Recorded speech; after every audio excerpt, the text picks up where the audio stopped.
Police को देखकर खावर के हाथ कांपने लगते हैं। फरीहा आयरा को सच बताती है कि इसकी और काम्यार की शादी उन दोनों की साजिश की वजह से टूटी थी और काम्यार को गोली भी खावर ने ही मारी है। वो इस वक्त अस्पताल में जिंदगी और मौत की जंग लड़ रहा है। ये सुनकर आयरा की आंखों से आंसू निकल आते हैं और वो फौरन पुलिस से कहती है कि खावर को गिरफ्तार किया जाए। पुलिस खावर को जेल ले जाती है। आयरा फरीहा के साथ फौरन अस्पताल पहुंचती है। वहां काम्यार बेहोश हालत में बेड पर पड़ा होता है। डॉक्टर बताते हैं कि इसकी हालत नाजुक है और इसे फौरी तौर पर खून की जरूरत है। आयरा कहती है कि इसका ब्लड ग्रुप काम्यार से मैच करता है और फौरन अपना खून दे देती है।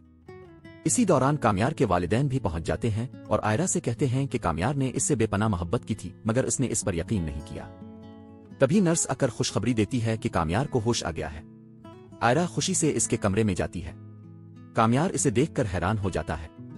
आयरा रू रू कर मुआफी मांगती है मगर काम्यार कहता है कि वो इसे कभी मुआफ नहीं करेगा।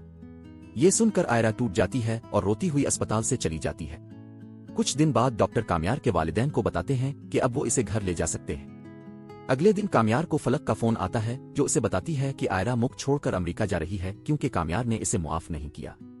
ये सुनकर काम्यार घबरा जाता है और फौरन मौलवी साहिब के पास जाकर कहता है कि वो आयरा से निकाह करना चाहता है। मौलवी साहिब इसके साथ आयरा के घर पहुंचते हैं। आयरा इस वक्त अपना सामान पैक कर रही होती है। काम्यार इसे बताता है कि इसने इसे मुआफ कर दिया है। ये सुनकर आयरा की आंखों में खुशी के आंसू आ जाते हैं और वो काम्यार से लिपट जाती है। इरफान साहिब भी ये मंजर देखकर खुश हो जाते हैं। फौरन निकाह की तैयारी की जाती है। मौलवी साहिब दोनों से कबूलियत पूछते हैं और दोनों दिल से निकाह कबूल कर लेते हैं। इसके बाद इरफान साहिब आयरा को काम्यार के साथ रुखसत कर देते हैं। काम्यार आयरा को अपने घर ले आता है जहां इसके वालिदैन इसे दिल से खुश आमदीद कहते हैं। काम्यार आयरा को अपने कमरे में ले जाता है और दोनों एक नई जिंदगी की शुरुआत करते हैं। अगर आप इस कहानी का अगला हिस्सा देखना चाहते हैं तो चैनल